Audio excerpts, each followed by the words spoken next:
నేరుగా ఫిర్యాదు చేయాలి.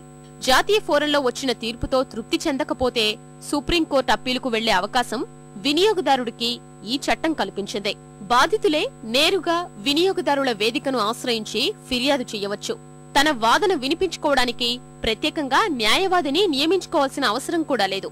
నష్టపోయిన వైనాన్ని సమగ్రంగా చెప్పుకోలేని బాధితులు న్యాయవాదిని నియమించుకునే అవకాశం ఉంది. ఈ చట్టం అమలైన తొలి రోజుల్లో కోర్టు ఫీజు ఉండేది కాదు.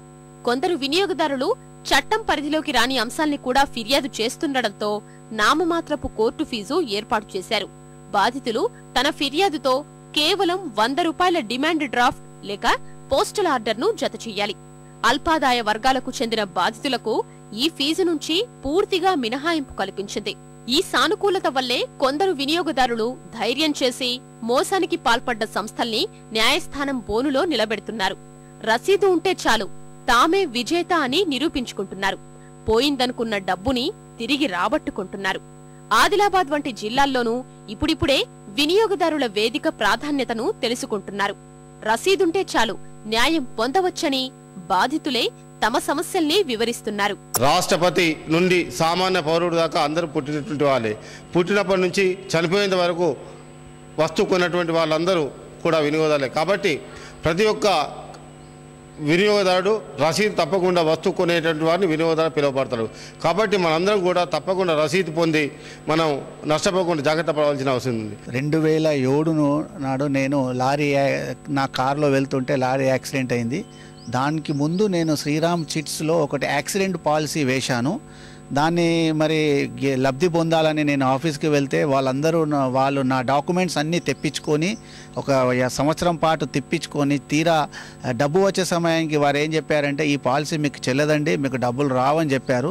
మరి ఆ రోజు కేసు వేయడం వలన ఈ సమస్య పరిష్కారం జరిగింది. దానివల్ల నాకు 1,20,000 ఈ కన్జ్యూమర్ ఫారం ద్వారా నాకు లబ్ధి పొందడం జరిగింది. నా కారుకు రిలయన్స్ ఇన్సూరెన్స్ పాలసీ చేయించడం జరిగింది. కానీ ఆ రిలయన్స్ ఇన్సూరెన్స్ కంపెనీ వాళ్ళు ఆ బిల్లులు చెల్లించకుండా ఇది లయబిలిటీ లేదు అని చెప్పేసి ఓన్లీ 1,00,000 రూపాయలు మాత్రమే ఇచ్చారు.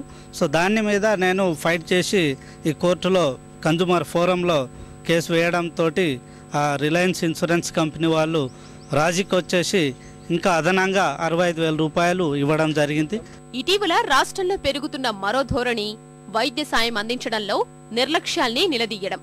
ఈ సమస్యపై రాష్ట్ర వ్యాప్తంగా అన్ని వినియోగదారుల వేదికల్లోనూ ఎక్కువగా ఫిర్యాదులు నమోదవుతున్నాయి.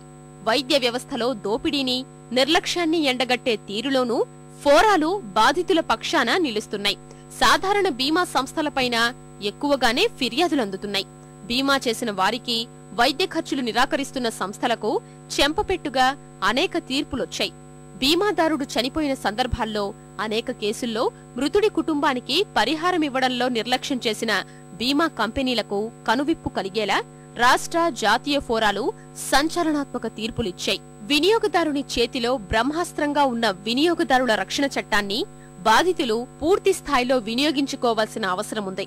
ఈ చట్టంపై ప్రభుత్వం ఇప్పటికైనా చొరవ తీసుకుని అవగాహన కలిగించే కార్యక్రమాలు చేపట్టాలని వినియోగదారుల హక్కులపై పోరాడుతున్న నిపుణులు సూచిస్తున్నారు.